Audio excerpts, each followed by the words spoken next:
L'affaire Lilienthal, eh bien, c'est ce que nous allons voir aujourd'hui. Nous sommes au cœur du 19e siècle, un siècle très difficile, nous l'avons vu, parce que le judaïsme est pris en étau entre deux mâchoires d'une tenaille qui va tout mettre en jeu pour en finir avec ce vieux peuple.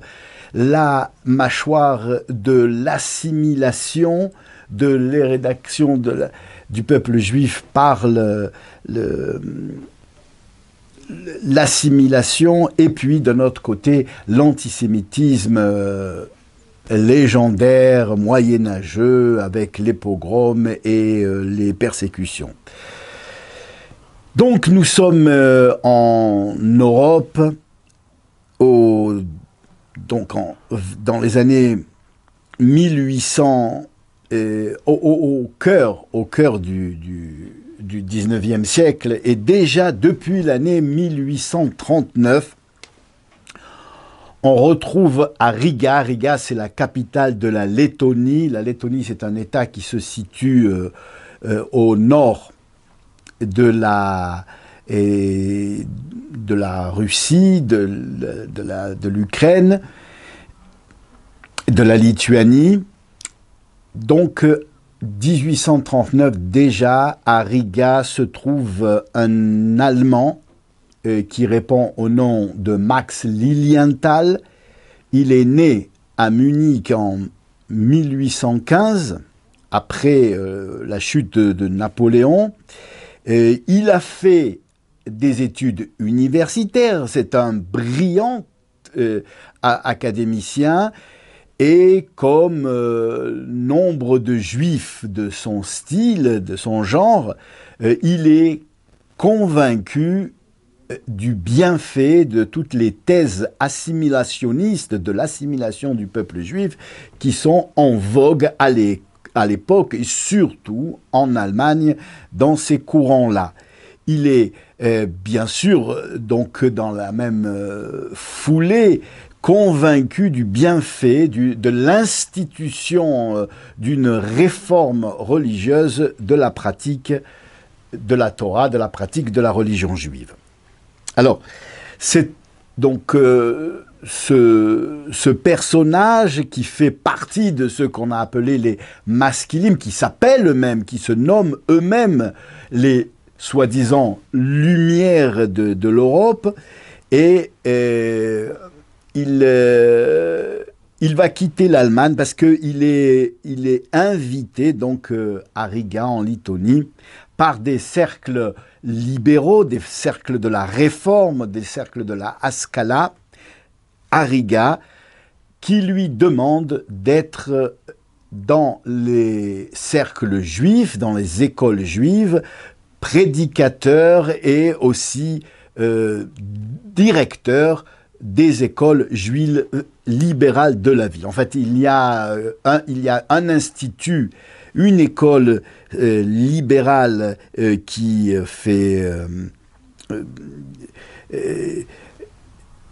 célébrité dans la ville de Riga, parmi les juifs qui ont déjà des tendances assimilationnistes, et il existe aussi des copies de ce genre d'institut, des répliques de cette école-là en Russie déjà, au sud, dans la ville de Odessa, et on en retrouve aussi une à Kishinev à cette époque-là. L'institution juive libérale n'est pas encore maîtresse dans ces régions-là, elle tâtonne, et on appelle ce Lilienthal à l'aide pour que justement elles prennent corps, elles prennent place de manière officielle en ce qui concerne le judaïsme dans ces régions.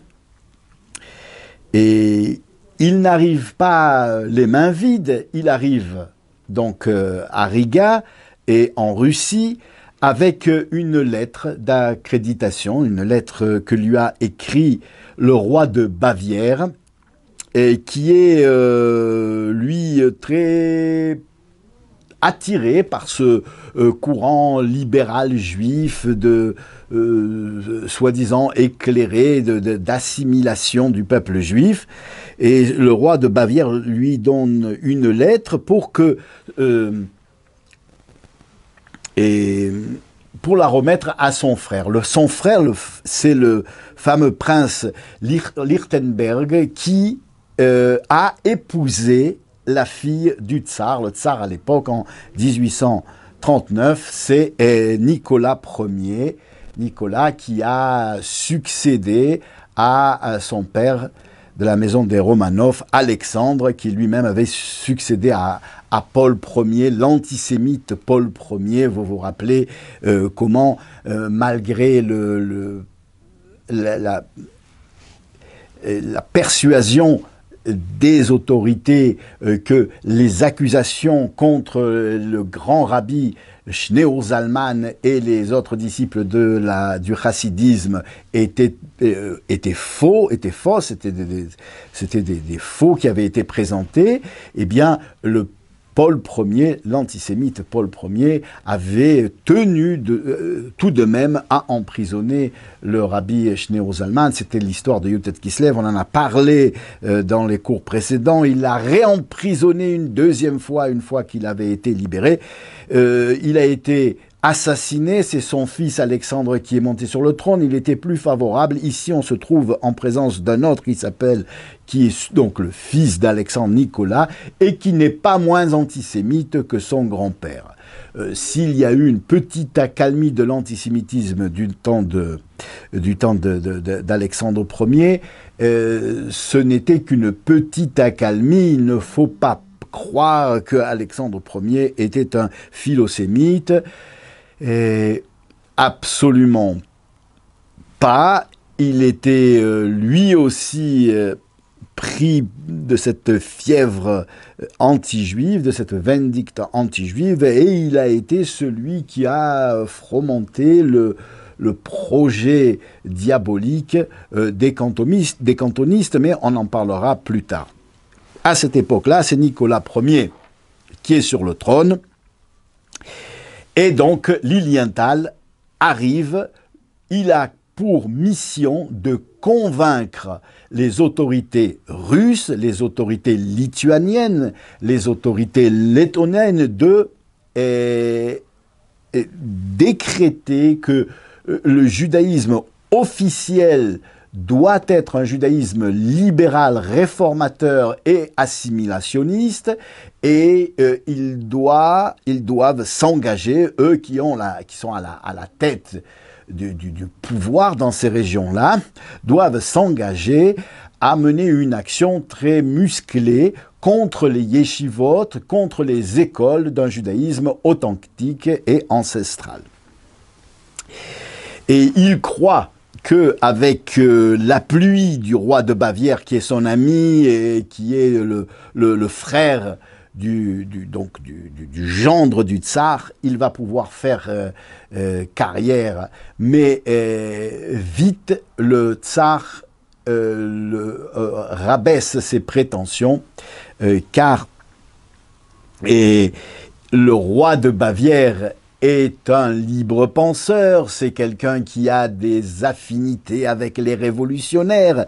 Or, le tsar Nicolas Ier est un bigot extrêmement conservateur, il a peur du roi de Bavière, et lorsque Lilienthal arrive avec sa fameuse lettre, bien qu'il est appuyé par le frère du roi de Bavière, qui est le gendre du tsar, eh bien, il est repoussé. Mais ce Lilienthal ne va pas s'arrêter là.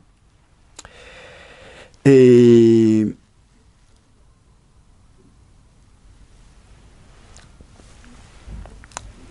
il y a en Russie un ministre qui a pris la tête de l'éducation, c'est le ministre de l'éducation en Russie, il s'appelle Uvarov, et lui est un très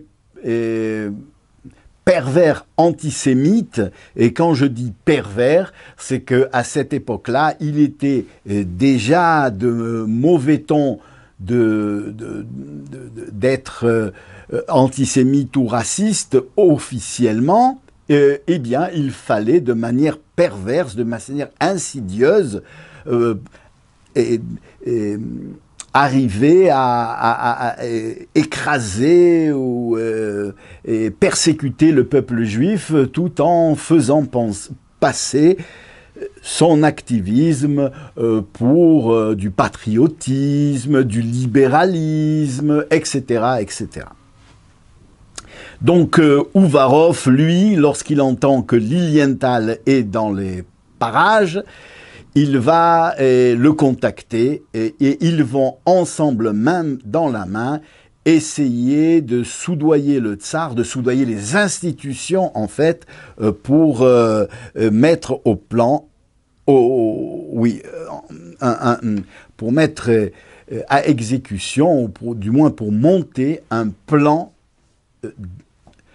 d'éradiction de l'enseignement traditionnel du judaïsme, du vrai judaïsme, du judaïsme authentique, du judaïsme de la tradition ancestrale qui porte le peuple juif fièrement depuis le don de la Torah sur le mont Sinaï et jusqu'au cœur du 19e siècle où on est dans l'histoire. Alors, et l'école que dirige donc depuis qu'il a accepté l'appel des Lettoniens assimilationnistes que dirige Lilienthal devient un modèle. Uvarov va le publier le modèle d'une émancipation, d'une libération du peuple juif et d'un autre côté aussi d'un rapprochement entre le peuple russe ou l'intelligentsia russe et le judaïsme.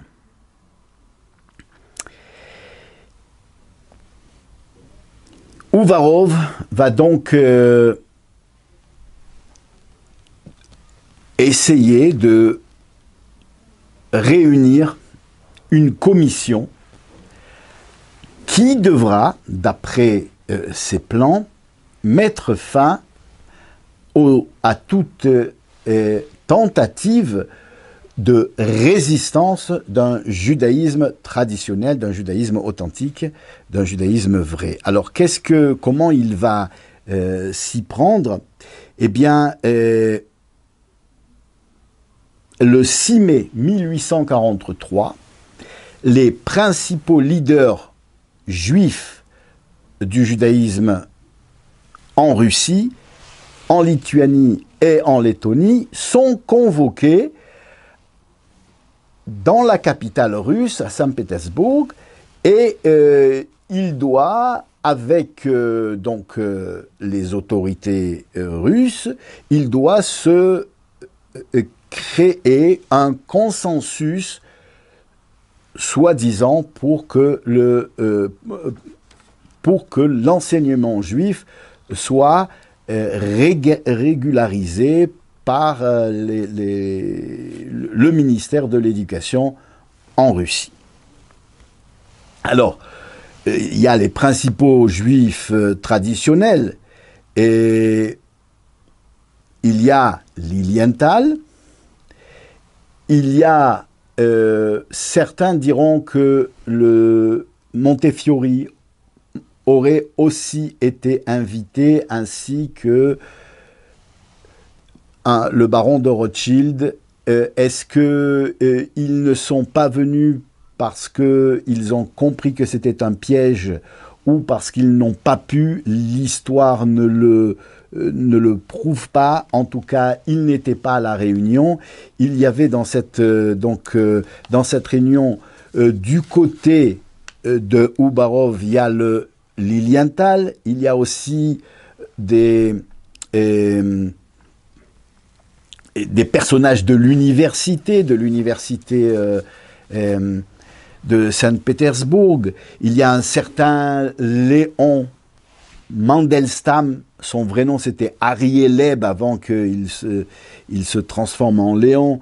Arieleb Mandelstam. Il y a aussi un très grand financier de Berditchev, un certain Israël Alperin qui se pointe là-bas. Et du côté du judaïsme traditionnel, eh bien, il y a le fameux Yitzhak de Volojine, qui est le fils du très très grand rabbi Chaim de Volojine, qui était lui-même, le rabbi Chaim de Volojine, le successeur du Gaon de Vilna. Et les chassidim ont envoyé leur plus grand maître en personne, le rabbi Tzemar Tzedek, le fameux rabbi Menachem Mendel de Lubavitch, qui est le petit-fils du premier rabbi et du fondateur de la chassidoute, du chassidisme Lubavitch, l'Admor Hazaken, celui qui a écrit l'œuvre de base de la chassidoute, du chassidisme, qui s'appelle le Tanya. Donc il est le petit-fils de celui qui a écrit le Tanya, le petit-fils du premier rabbi, du vieux rabbi qu'on appelait l'Admor Hazaken, Rabbi Shneur Zalman de Liadi. Lui et Rabbi Menachem Mendel, vous rappelez, on en avait parlé dans le cours précédent, et la fille du rabbi Dvorah Léa, du premier rabbi de Lubavitch, Rabbi Shneur Zalman, avait donné sa vie, s'était sacrifié littéralement pour défendre son père en quittant ce monde.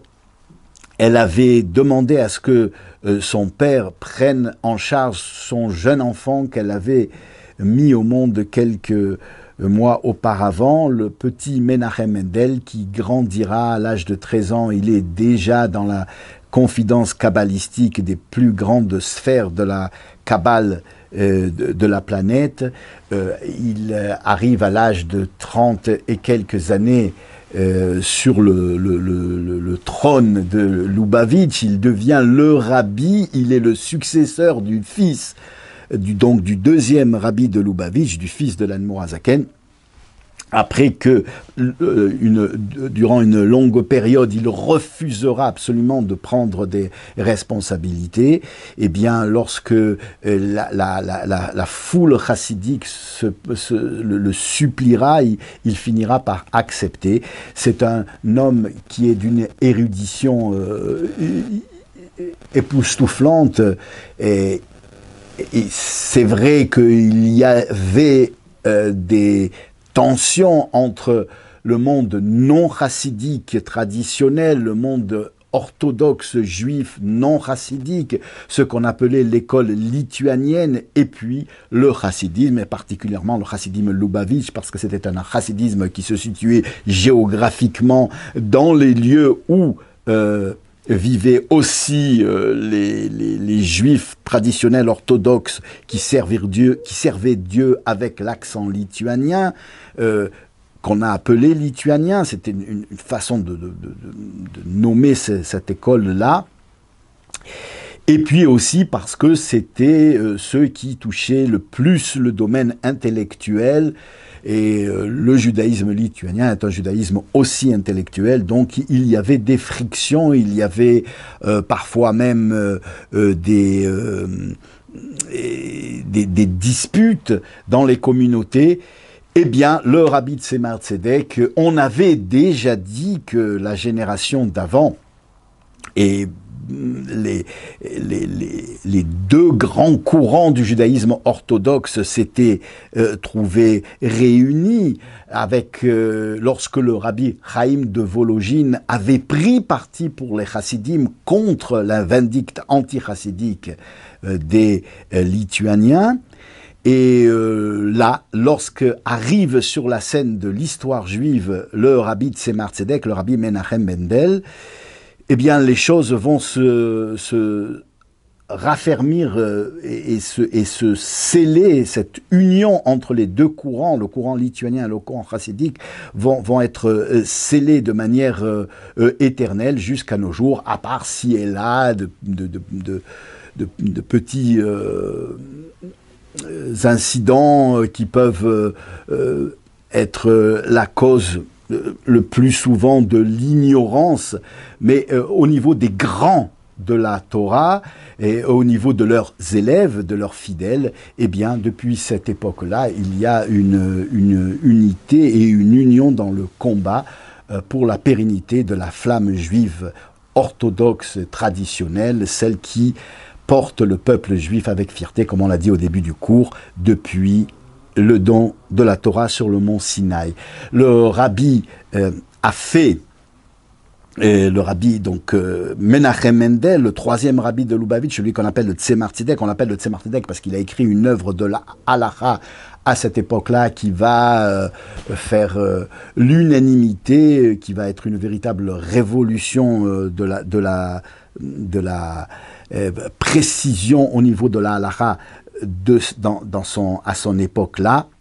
Et l'œuvre s'appelle le Tzemar Tzedek, et en général, les grands du peuple juif sont souvent appelés par le nom de leur œuvre principale.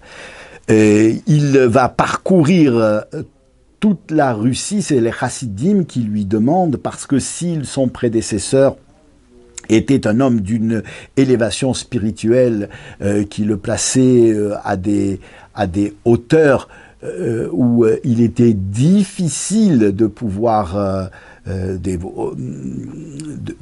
pouvoir comprendre ou atteindre ou même scruter de loin quel était son niveau, tellement il était élevé dans les sphères de la Kabbalah, de l'ésotérisme, de la contemplation du divin, de la grandeur et de la sainteté. Lui, le Tzemar Tzedek, va s'illustrer dans le monde matériel, concret, pragmatique, dans la puissance au niveau de l'exégèse talmudique, au niveau de la halacha, au niveau de la décision rabbinique, et il fait le tour de l'Europe, et le monde est ébloui. On a devant nous un personnage qui est sans possibilité de contestation, le plus grand en matière de Talmud, le plus grand en matière de halacha de son siècle, et ce qui permettra une cohésion, une unité entre le Rabbi Chaim de Volojine et les cercles lituaniens qui s'uniront de manière, comme on a dit, à ce que cette union se perpétue jusqu'à la fin des temps avec le mouvement chassidique. Et ensemble, ils partent, donc c'est le fils de Rabbi Chaim, le Rabbi Yitzhak de Volojine, qui partent ensemble combattre Lilienthal devant ce parterre d'intellectuels,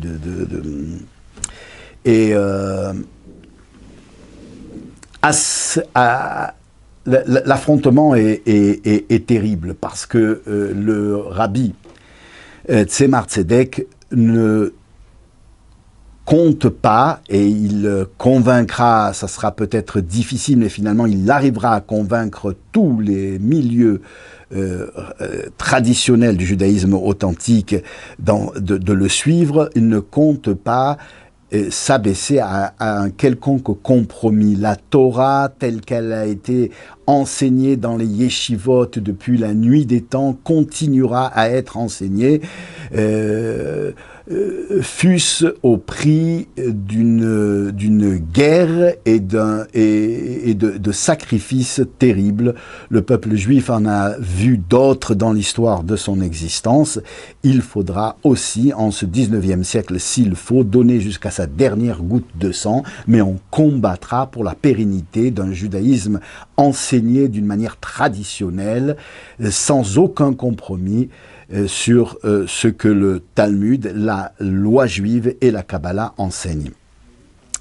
La réunion est très houleuse, elle est très difficile. Le ministre Uvarov va s'emporter contre le Tzemar Tzedek, contre son déterminisme. Il va lui dire que le peuple juif a intérêt, le judaïsme traditionnel orthodoxe a intérêt à signer un compromis. Il n'en est pas question pour le rabbi Tzemar Tzedek. Et au contraire, il va demander que le gouvernement russe mette fin aux manigances pernicieuses de Lilienthal et de sa clique qui ne font que diffuser un tissu de mensonges au sujet du judaïsme traditionnel et surtout au sujet de l'éducation qui a donné au peuple juif la possibilité de survivre depuis la nuit des temps. Le ministre lui répond que dans son Talmud, il est écrit Dina de Malchuta Dina, la loi des peuples doit être appliquée par les Juifs.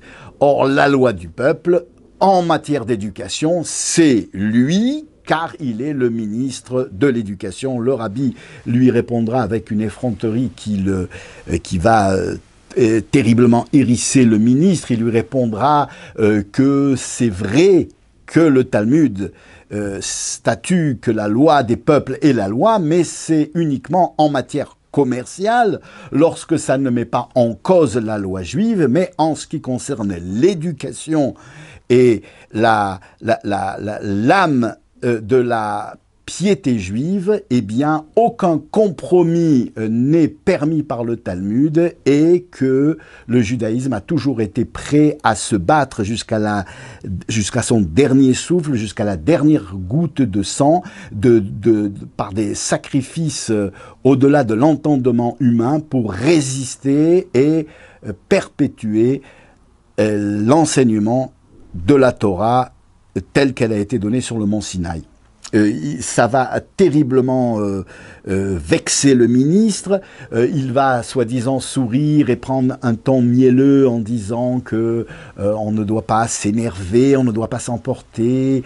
On va, si vous tenez tellement à vos traditions, eh bien, on va nous aussi mettre de l'eau dans notre vin. Il clôt la séance et au moment de sortir, l'armée va entourer le rabbi Tzemar Tzedek et il sera assigné à résidence.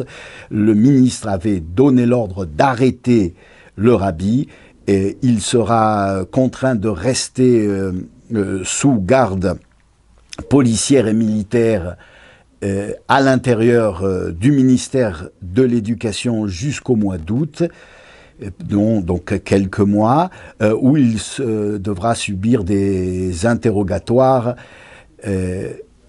durant lesquels il répondra très brillamment aux questions contre le judaïsme traditionnel et particulièrement contre l'enseignement du chassidisme et de la Kabbale.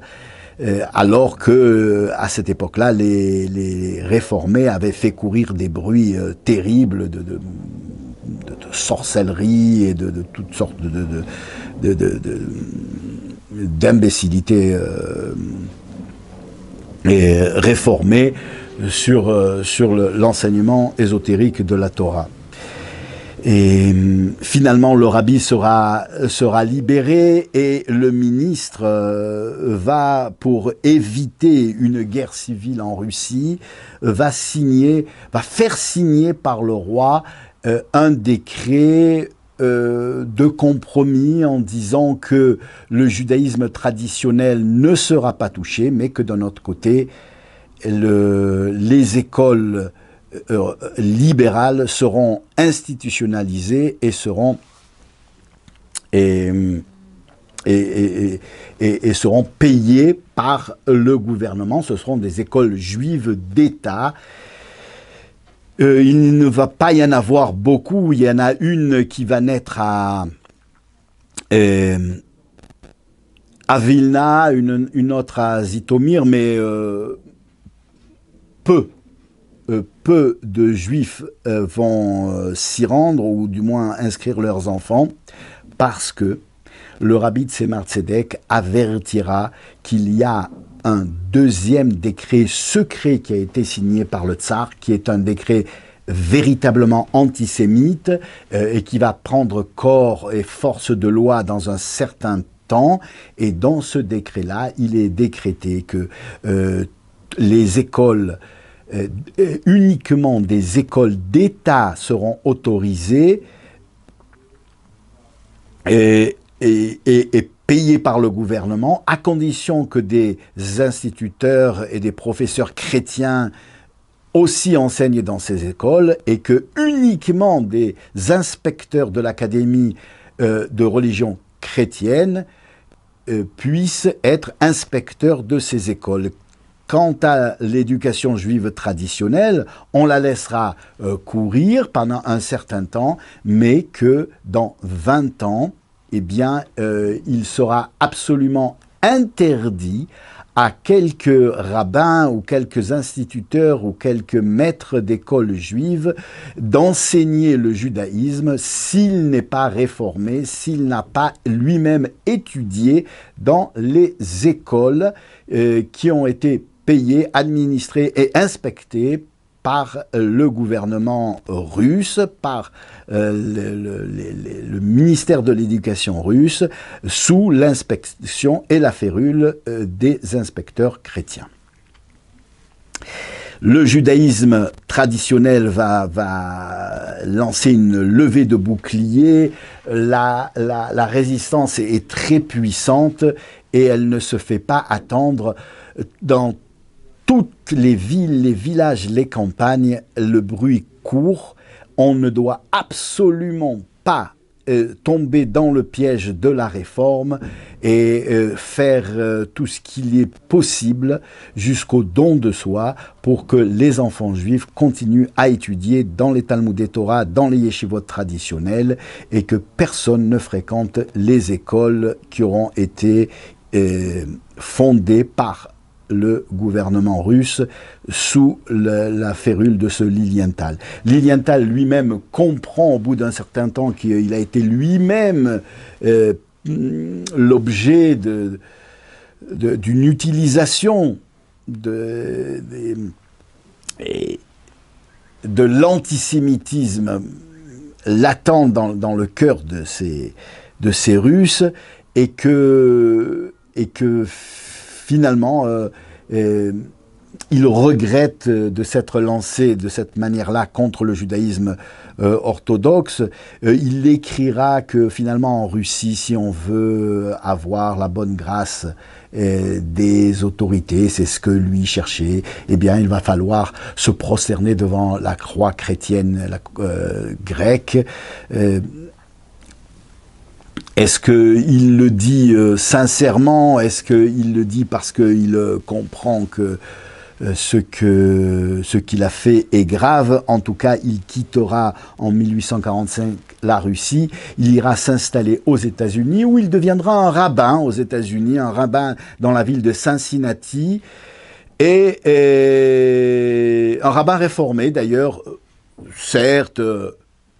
Il prônera une réforme modérée, mais par exemple, à Cincinnati, il interdira la pratique de Tisha B'Av, le jeûne du 9 Av, parce que il disait que la destruction du temple avait été une bonne chose pour le peuple juif, puisqu'elle avait permis la dispersion du peuple juif dans le monde, et donc l'expansion de l'idée de monothéisme grâce à cette destruction d'un judaïsme regroupé sur la terre d'Israël.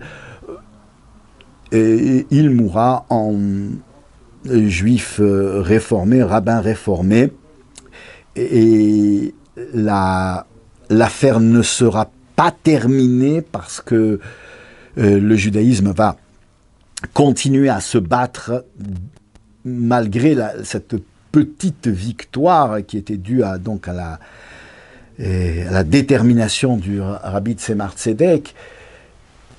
Le judaïsme continuera à essuyer les coups de la réforme, et puis une autre menace terrible antisémite pèse sur le peuple juif, la menace des cantonistes, mais ça on en parlera dans un cours prochain, si Dieu veut. Donc restez avec nous, à bientôt.